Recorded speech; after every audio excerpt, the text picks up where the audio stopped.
Alrighty, well, welcome everyone. We're going to talk about LandTrendr, which is an algorithm that I developed, feels like many, many years ago, but which we have the capacity to use anywhere on the planet because of Earth Engine. And it's really been a fantastic resource. So I hope if you're interested in any kind of time series change detection that you know about this and you know about some of the other ones that will follow. The way that Earth Engine does this is really fantastic, and it allows us to do things like what we'll do today in the matter of minutes, really, that literally took weeks and weeks, if not a month, just to do one new location on the planet. It's really exciting. It's exciting to be doing that. And I also want to just acknowledge Jeff and all of the editors on this book project, which is really fantastic. It's a resource I'm sure all of you on and watching the video who have an interest in this appreciate it, but it really was a phenomenal amount of work driven by good intentions to try and spread the word about how this can help folks. So I'll switch on to the slideshow mode here for a little bit, and we'll go through some of the pieces. Why is my screen sharing paused?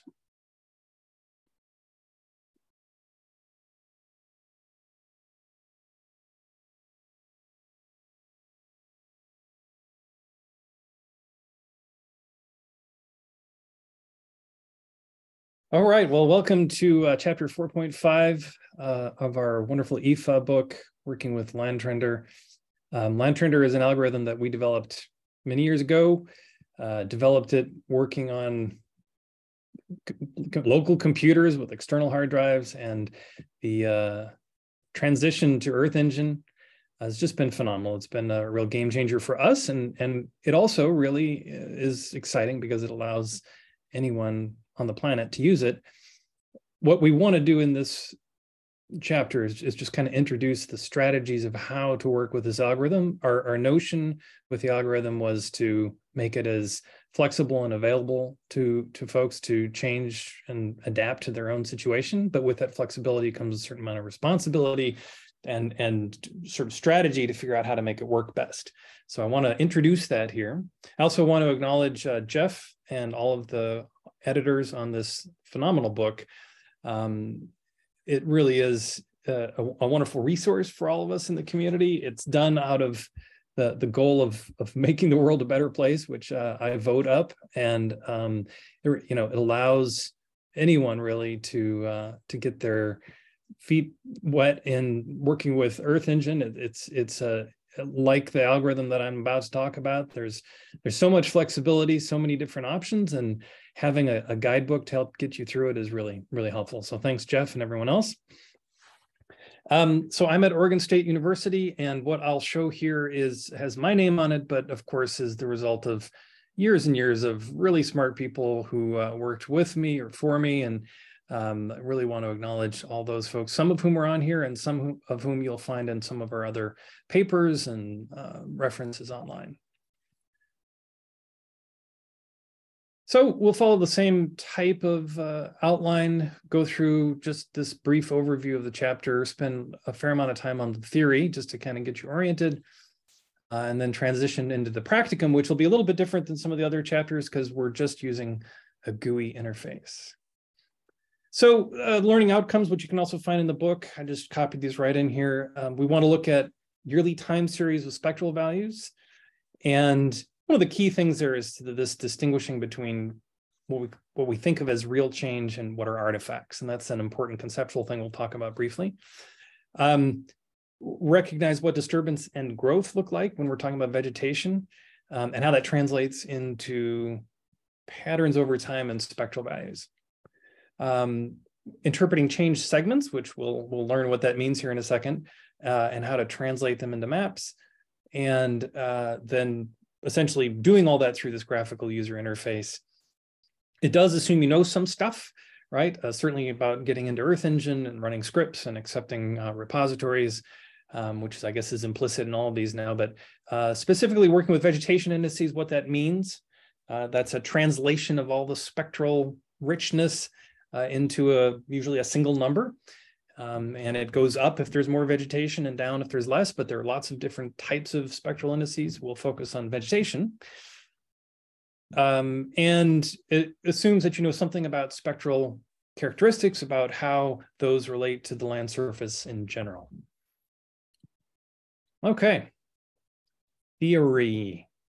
So this will be a little bit of a review from the prior slides, the prior chapters, but it does help to sort of anchor us a little bit. So I'm motivated in making this algorithm by change detection, by trying to understand the story of what's happening on the planet, right? And the basic premise from a satellite perspective of change detection is that if we have an image, let's say an image on the left, this is a Landsat image, and this is a shortwave, near infrared, visible, false color composite. So forests, vegetation look green, and open areas look kind of pink or red. If we look at a place and then we look at a place later and those spectral values have changed, then we believe that something has actually changed on the ground. Now that belief is actually something of a leap of faith, but it's also rooted in physical principles, of course, in that the reflected colors, you know, are affected by what the characteristics of the surface are. So if the spectral properties represent the surface conditions, then a change suggests that something on the surface has changed. And if we translate this into spectral space, and so if we're just taking pixels, and here these symbols are meant to represent the spectral values of individual pixels. And for one, we know that if we look at where pixels land in a spectral space is defined by the reflectance in different spectral bands. Here I'm showing the near infrared and the red, that some kinds of stuff on the ground have characteristic locations in that space. And we're going to say that vegetation has relatively high near infrared reflectance, relatively low red reflectance, and that's where those orange pluses are. And other types have different combinations of near infrared and red, and therefore they land in a different sort of geographic location in the space.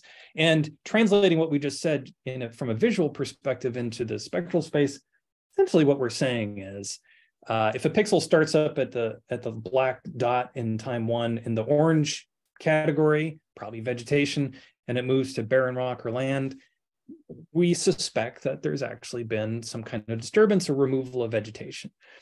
And we can dig into this, of course, a lot more, but this is the basic principle. If we could come up with a vegetation index that went from very high in the first condition to very low in the second condition, then we could track that one number over time to get a sense of how things are changing. Now, the problem is, and there's always a problem, right? The problem is that if we look at those spectral changes in all the pixels, and we think of those as this little bar across the top from, let's say, low to high, there are a lot of reasons that the numbers in a pixel that you measure could be different between one image and the next that are not really what you're interested in. So we've got artifacts like sensor degradation, atmospheric contamination that's not adequately handled by your atmospheric correction, geometric misregistration, the sun angle changes. These are things that are nothing has changed on the ground, but the measurement system we're working with has had some change, or there's some change in an intervening atmosphere, right? You can also have real change on the ground that is just maybe not of interest to you. So in some cases, the regular seasonality of vegetation in itself may not be interesting. You're interested in whether something is growing or whether it's disturbed or taken away or burned or whatever. So seasonality of vegetation will change the spectral response over time, but that's not maybe your interest. And for some people it is. So what is non-target and what is interesting, of course, depends on your own project. Agricultural practices. These are things that have changed on the ground, right? If you happen to catch an image and it's just been plowed, it'll look totally different, right, than if you had looked at it 2 weeks before, but it's still agriculture. And if you're interested in land use, that change is part of the land use, but it's not in itself a flag that something really weird has happened. And then finally, we have some kind of target change. And on this slide, I'm calling out what our algorithm is designed to do. And it's important to sort of understand the goals of any of these algorithms. So I'm interested in sustained change in land cover or condition.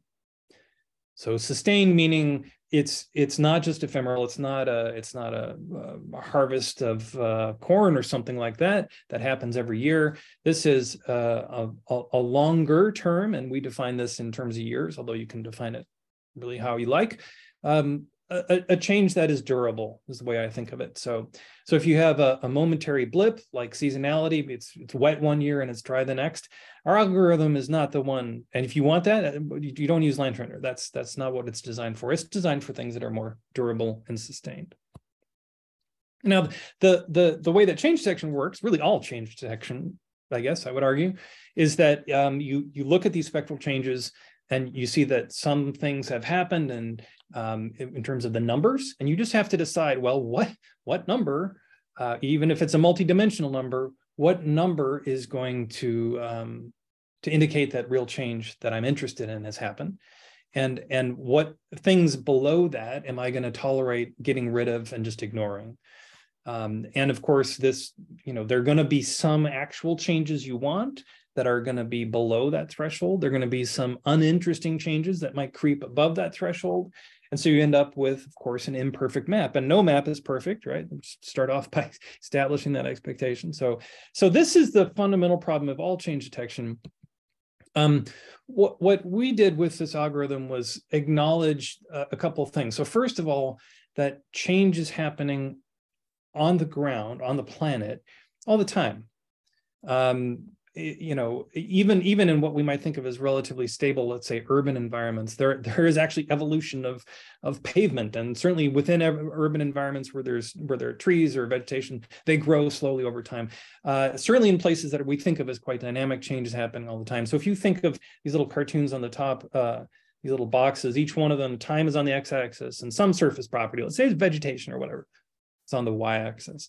So you can imagine a situation where there's like slow decline in something, let's say vegetation amount. Maybe there's drought or very slow insect-related mortality in a forest. This is near and dear to my heart.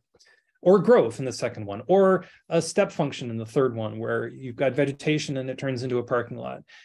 You could have a change where there is vegetation and it's removed, but then some form of vegetation comes back. This is what we see a lot in managed forests, for example. Certainly you could think of this in agricultural systems, and the time axis on the x-axis is just different for those different systems. You can think of seasonal change, et cetera.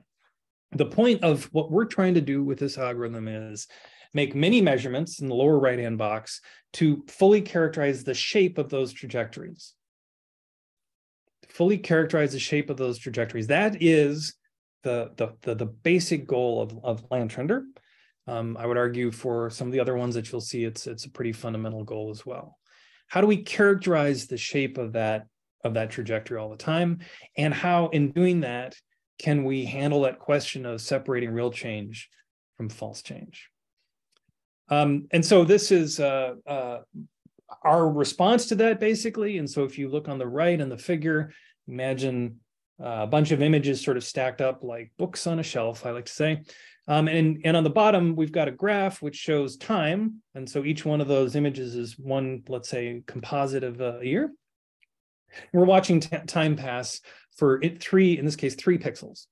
Now, the colored lines on the graph represent the measured reflectance that Landsat has reported to us. And you can see it bounces around. It's bouncing around because of the reasons we talked about a few slides ago, because of atmosphere, because of sun angle, because one year it was wet or dry. I'm not particularly interested in those things. And what I'm looking for is a way for the overall shape of the trajectory to be captured and characterized. And that's what those black lines are. So the black lines are meant to be a sort of step back, look at the overall shape of the trajectory, characterize it, and get rid of that year-to-year noise. Okay, and so the year-to-year noise, if, for example, you looked at this this brown trajectory and you looked in the, let's say, 1989 to 1991, you can see that the brown trajectory, the actual measured values are going down for a couple of years, even though the overall pattern is one of increase. And so if you did a change detection on that pixel for just the wrong years, it would look like there had been a disturbance. And Perhaps there has, but the evidence here, with lots of years of examples, suggests that it's probably just noise. Now, that's what the algorithm works with. This is it. We work with spatial properties. And so when we get to looking at some of the practical implications of this, we'll use some of our spatial awareness and context to parse these things out. But basically, this is what we're aiming for. We've got a measured signal that we're trying to draw straight lines to. We call those straight lines segments, and we call this process temporal segmentation. So again, those black lines are meant to capture the shape of the emerging trajectory, and from that we can do things. So this is the basic, like the core process that happens when we run LandTrendr on Earth Engine. We feed it a time series of some single spectral index or band, make some choices about how we build that time series through an image collection. We give it some parameters that control what it does, and it gives us some outputs. It's pretty much the core of this. Each one of these things takes a lot of work, but thankfully, again, because of Earth Engine and because of the scripts that we're providing for everyone, this should be pretty straightforward. And the key output is really, or are those straight lines, those segments. That is the goal. So if you think of a spectral index over time in the top graph, and that's the measured values, the goal is to draw those straight lines. And in terms of terminology, I just mentioned segment. The piece that goes along with that is the vertex. That's the end of the segments. So we're drawing straight lines that are characterized by those vertices. And really, all we need to know to characterize the entire time series are the X and Y values of the red dots. So if you think about it, this is a really useful way to compress, say, 40 years of Landsat imagery down to a few distinct measured values that can then be used as sort of a database to ask questions about the change that has happened. Another piece that's important here on the bottom are some of the terminology about how we think about these segments. We have a starting value, that's the Y value of whatever spectral index we're looking at. When we see a change, a delta in the Y value, we consider that a magnitude of change. We also, because we know the X and Y value of those red dots, the X value is time, so we can measure the duration of each of the segments. And so we might be, you can imagine, if you're already sort of moving ahead of me conceptually, well, if you've got vegetation and it drops precipitously, so it's got high magnitude over a very short period of time, that's a good hint that some kind of disturbance has happened. So really, what I just want to emphasize is that this is a replay of the same slide, but I've expanded out the things on the right. Really, what we're interested in are the vertex years, the X values, and the fitted spectral values, the values of the Y-axis on the line, the straight lines that we've come up with. So once we have that, this is where things get interesting for you as a user. So we build this, we run LandTrendr LT, and we get those vertices from segmentation. With those, then we do other stuff. Now, the other stuff is actually quite variable, and I'll talk about that in a second, but this is just sort of a reminder and a plea for terminology, I suppose. When I think of LandTrendr, I think of the algorithms that run through all this process. Their goal is to find those vertices. That's the algorithm. When we make maps and other things from those, essentially we're post-processing the outputs of that algorithm. And so it's often tempting to think of a disturbance map that comes from LandTrendr as being LandTrendr. From my perspective, they're distinct. And the only reason I call that out is because the process, as we'll see, is distinct. So I said, do other stuff. What is the other stuff we can do? So one thing we can do is we can isolate segments, and because of their characteristics, we can say that's disturbance or that's growth. And if you put this in the context of, for example, carbon and forests, that's what this slide is from, that's like activity data when we're seeing when disturbance is happening. The other thing that's interesting, which I won't cover here, but if you're, but we use this a lot in our lab, and if you're interested, you can certainly dig into this more, is as you can imagine, because we've got these straight lines and we're taking away the year-to-year noise, we can impose those time periods, those vertices, on other spectral indices, not just the single index that we used, because we know that one single index doesn't tell the whole story of land cover. But we can impose those on other spectral indices and essentially build what I call temporally stabilized stacks of imagery. And what those allow you to do is essentially make the claim, there's some caveats to this, of course, but essentially make the claim that the spectral value in 1 year is equivalent to that in another year, which then allows you to take a classification from 1 year and paint it backwards and forwards. If you just look at the black dots on this lower graph, if you classify it on the black dots, they're quite noisy. You get a lot of year-to-year change in classes that is uninteresting. But if you do it on the colored lines, then you actually will see the trajectories of those in your classification. This can be used for biomass and for land cover, et cetera. So you can look at our, what I call eMapper lab website, and you can Google that and find it. And we've got a bunch of data downloads and sort of approaches to get at that second path. But we'll focus on the first for today. This gets a good foundation.